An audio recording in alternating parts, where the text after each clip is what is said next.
Businesses thrive by knowing customer insights because today's insights are tomorrow's facts. At iResearch, we live and breathe insights. And despite searching high and low, we were unable to find a customer insights podcast that answers one of the most important questions in business. Why do customers do what they do? So we launched one. Hi, I'm your host, Darshan Mehta.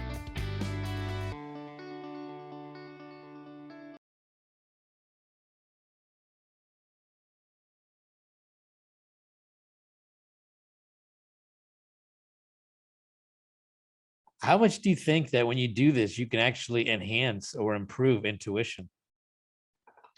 I think you can. I think an important element of it is, I believe, writing down, what you're concluding. I don't care if it's digital or physical, or I use my other notebook just to, write. Is nothing like writing down an assumption or speaking it, by the way. That's powerful too. It's just get it out of your head and make it real. And writing it down is particularly useful because you're like, you look at it and you're like, that's different than what I thought. That's different than my instinct, my first instinct, now that I'm writing it down, now that I'm saying it out loud. And it also, that act creates a little bit of memory that checks your brain, logs it, right? Because you've said it or you've written it. You've logged that assumption, that thought process, that conclusion, that idea, whatever it might be. And now it's available to be tested against reality, right? And reality is the ultimate arbiter. Mm-hmm. But even something like an instinctive conclusion, like the tool doesn't matter, right? Okay, well, that I can write that down. Now, how can I go test that against reality and be more aware of different things that happen that I can sort of test against that conclusion? So just whether it's a thoughtful experiment or just being aware because I've said it or written it down, like, oh, there's another interesting experience. There's another interesting experience. There's another interesting experience that bounces against that. That helps. That becomes the feedback loop for your intuition. I think you begin to see patterns too over time, right? And that's a big part of that. What helps you to hone in your intuition, because you do see patterns across different things, and after a while, there's just certain things that just kind of you see there's a commonality. Yeah, and pattern thinking, I think, is particularly important. I believe that's one of my strengths as a human being. Is I'm a pattern thinker. Individual micro moments, like, okay, well, that is what it is. I may not be as good at those types of details, but seeing, understanding, extracting patterns, that's what I've always found as one of my core talents, if you will. Mm-hmm.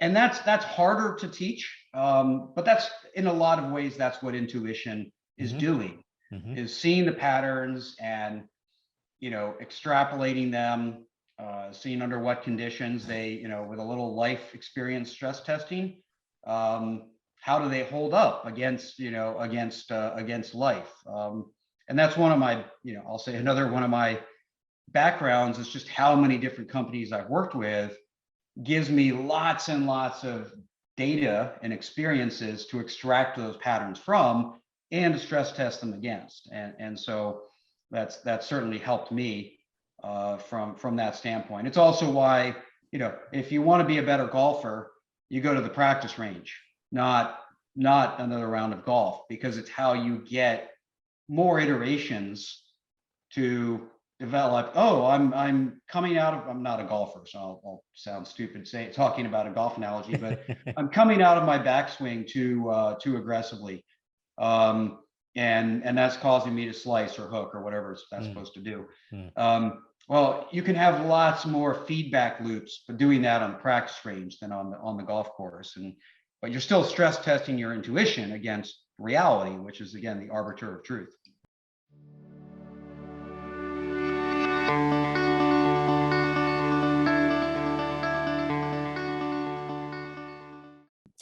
You talk about delighting. What does it mean to delight a customer versus satisfying a customer? Okay. In great service, you have to do what you don't have to do. That's what it means. It means doing more than you have to do. It means proactively taking responsibility for the shared moment, that the shared now. It is taking responsibility for that moment and doing more than you have to. It's not just exceeding the guests' expectations, it's exceeding your own. And every time you exceed your own expectations, you broaden the horizon of what is available and achievable to yourself.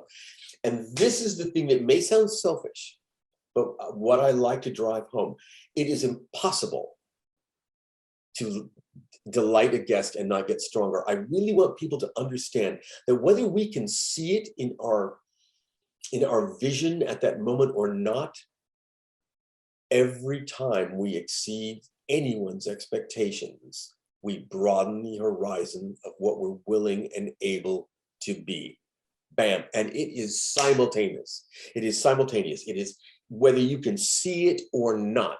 In fact, usually you cannot, which is why I tell people to think of their service moments like one frame in a movie, one frame in a cartoon or an animated feature, which people spend hours and thousands of dollars on one frame, and it's beautiful, but it doesn't tell you a story and it doesn't engage you in a narrative. You have to see 24 of those beautiful pictures past your eye a second for you to actually see the life that's being created. And the same is true with our service moments, man. We are right on the moment. So it's hard to get perspective. You got to step back and you got to look at those service moments, 24 frames a second, and then step back. And when you see that, you see the story you're creating. How do you train people to do that? Well, first of all, you tell the truth. And when somebody says, what's in it for me?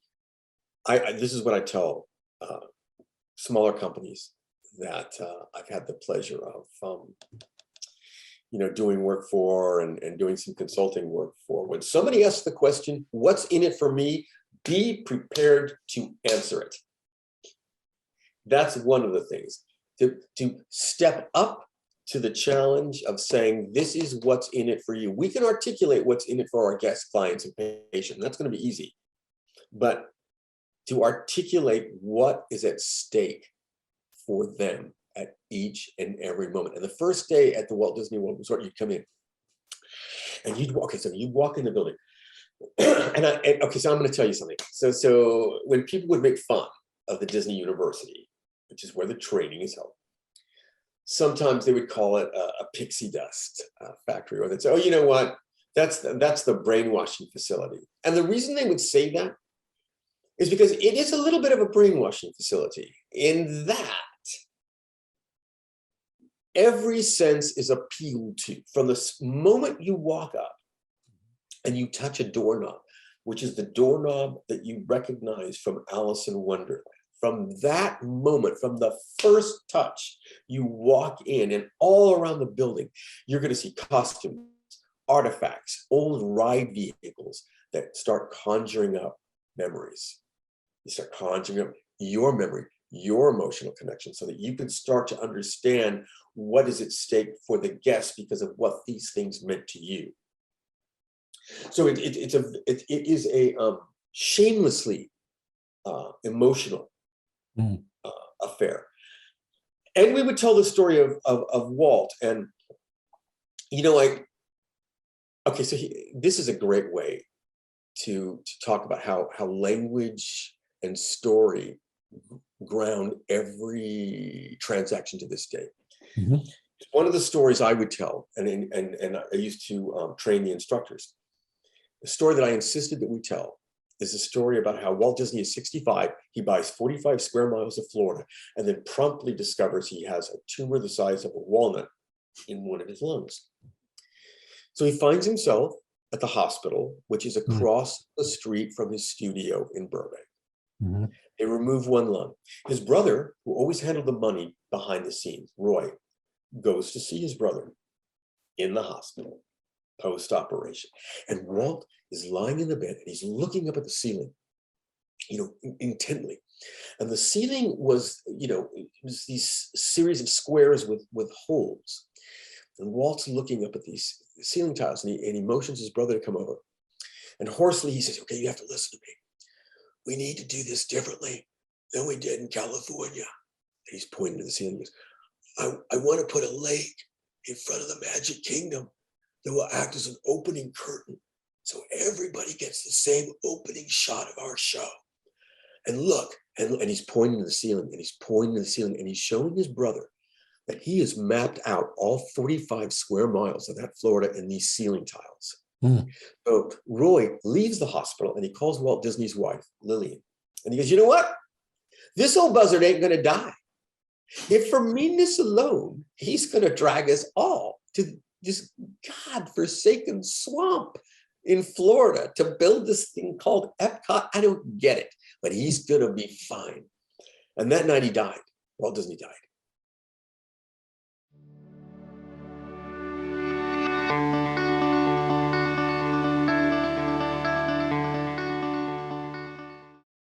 So how are you doing this with watches, smart watches?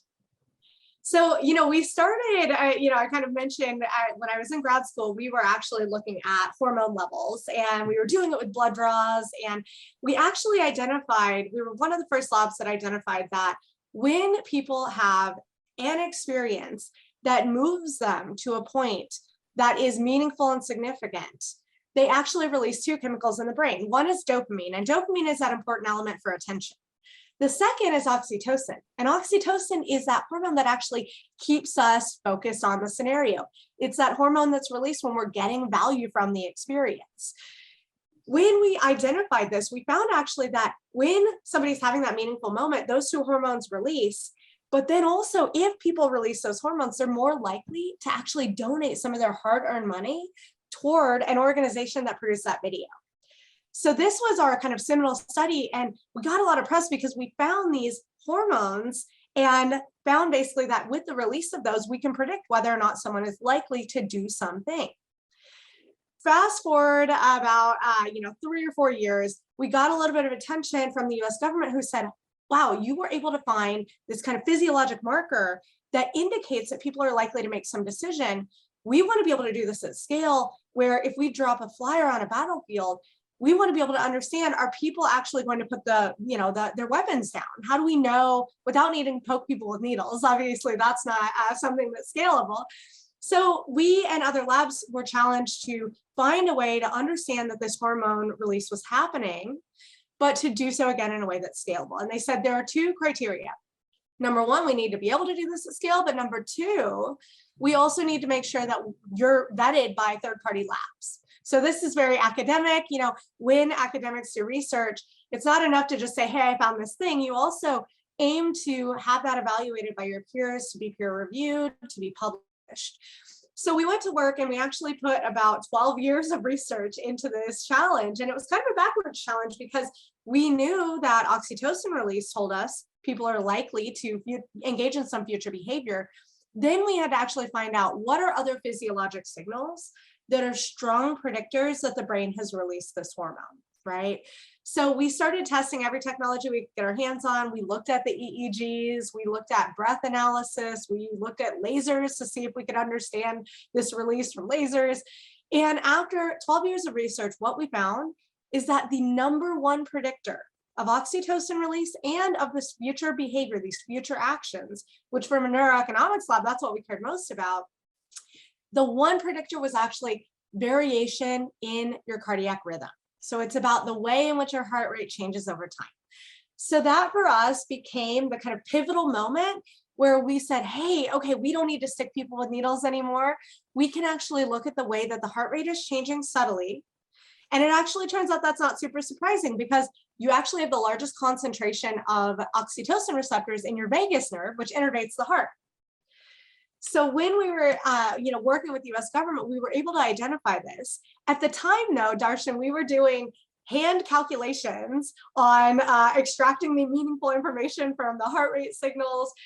It was, tons of work, tons of kind of manual labor. I always joke about my grad school time being blood, sweat, and tears because I was the expert in skin conductance, which ended up not really being a meaningful additional predictive element. But what we found again was that cardiac rhythm really mattered.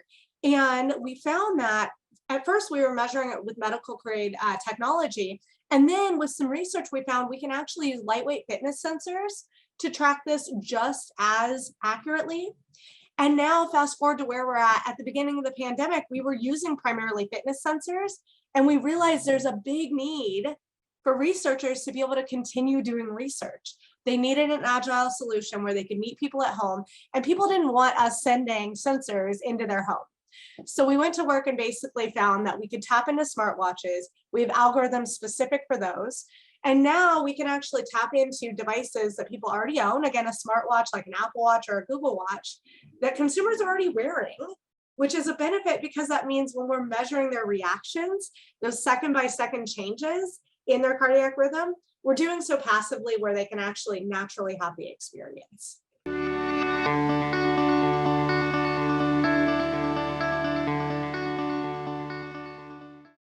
And when you're doing cultural strategy, the insights or the pursuit of insights a little bit different? Is the depth any different, or would it be the same as other insights? I'm just curious, is there a difference when you're actually dealing with cultural strategy? It is a lot deeper. Can you give me an example? Yeah, so in addition to the why that you might ask, I'm also asking, well, what's happening in the world that is ultimately impacting this respondent or this group of respondents' choices? So I have to look at the individual, but I also have to look at the world around them. And where the history component comes into play as well, that we talked about earlier? Absolutely. Absolutely. So I have to know the past, but I also have to know what's happening today, right? And I also have to know what's happening in smaller, more marginalized sectors of culture, things that aren't maybe on the mainstream lens just yet, so that I can say, oh, these respondents are kind of doing these other things. I've seen this happen, in small sparks here and there, but it hasn't become mainstream yet. And this could be where they're pulling from. So it makes my data set of why a bit wider, almost global and universal, so that I use it more to substantiate the reasons as to why they're doing things. And it's usually to illustrate the things that they can't articulate, right? My favorite example is always going to be Devil Wears Prada. I don't know if you've seen that before, but there's a scene where the woman laughs because they're making a big fuss about a green belt or a turquoise belt that they're trying to choose for a fashion moment. And basically Miranda tells her that all of her choices have already been decided for her, whether she knows it or not. And she goes down this line of different fall lines or different spring lines that have happened in different collections to basically make her choose whatever she was wearing, which is now at the bottom, of a sales bin in somebody's discount store. And that's kind of what cultural insights is, and the history that I look into. It's like, what are those invisible forces that are ultimately telling consumers what to do, how to live, how to exist, and impacting their decision-making habits? To kind of probe for another example, obviously George Floyd's event was a very key turning point in many ways. It was a very tragic moment. Did the cultural strategies change, do you think, much post that whole event that the world had to see and experience? And if so, how has it changed? That's a trickier topic. And that's mostly because race is involved. And that's a topic that has 400 years of a one-sided type of history behind it. And that's a harder area to shift or change. So I think that there's well-meaning behind companies wishing to create strategies against that, but it requires a lot of energy to kind of hold those strategies up. So I can't say that anything's changed because of that. I can say that energy around the idea has been, a little bit more intense. Yeah. Yes, heightened, but Yeah. it doesn't mean that change has necessarily happened. Yeah. But I know if you what you're saying. compare So I that, think change takes a long time and a lot more than just heightened energy. exactly. But if you were to take something like the wellness movement, that's definitely something that has shifted the way we do everything. And it started, I think it started way back when holistic wellness started coming on our radars, when there was a desire for millennials to kind of separate themselves from the angst and anxiety that the 2008 recession had caused. And so there was this move for mindfulness, right? Like that's when events and experiences became prioritized because we couldn't access those material things that were monikers of success or happiness or whatever you want to call that. So we made it intangible, and that kind of moved us to this era of mindfulness and being present and wanting to be at peace within our own spirit, within ourselves. And it has exploded to this large wellness landscape that is seemingly limitless. It's not just about our physical bodies, it's about our emotional well-being. Mental health is a very key trend today and now, so it's probably going to continue to evolve over time.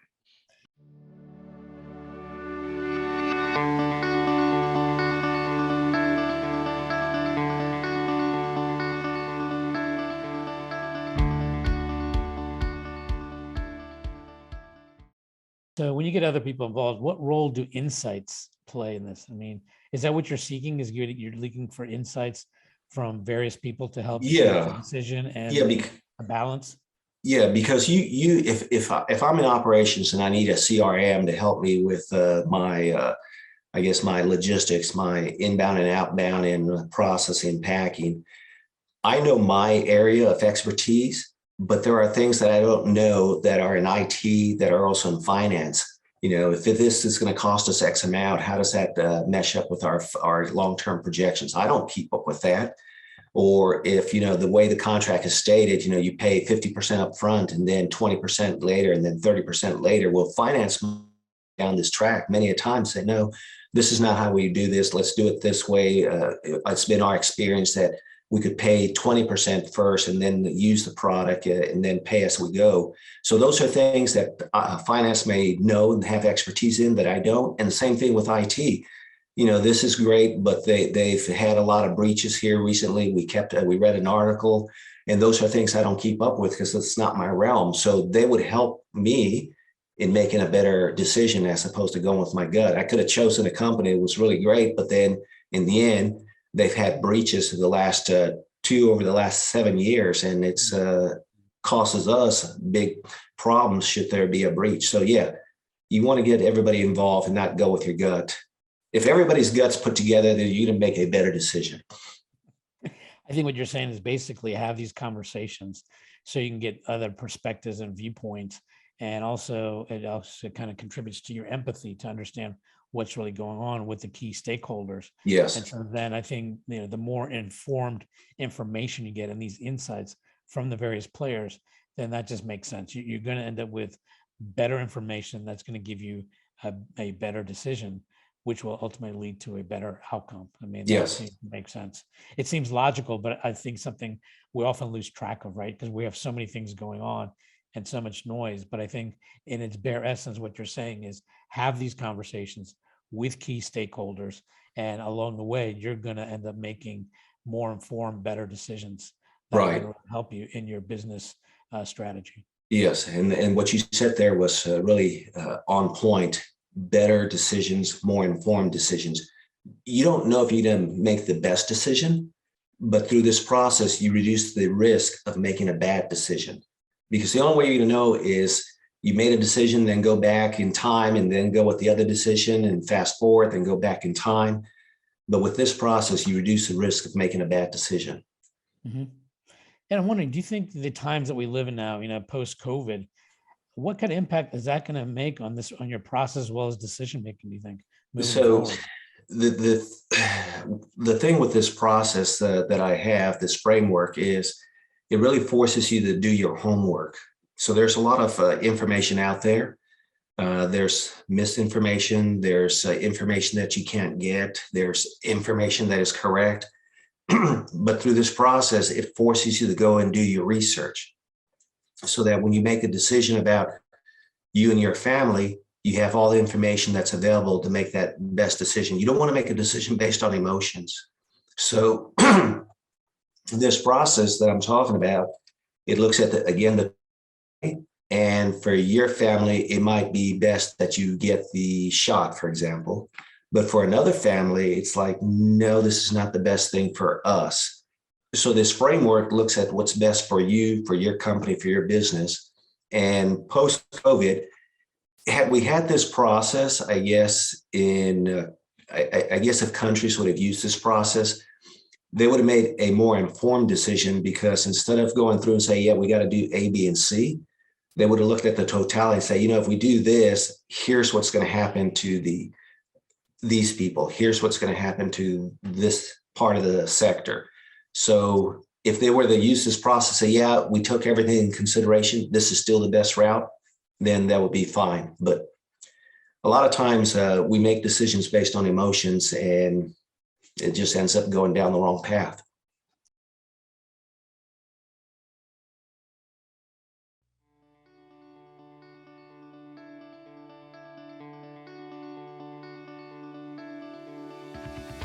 Getting to AHA was brought to you by iResearch. To find out more about us, head to iResearch.com and make sure to search for Getting to AHA in Apple Podcasts, Spotify, and anywhere else podcasts are found. And don't forget to click follow to ensure you don't miss any future episodes. Thank you for listening.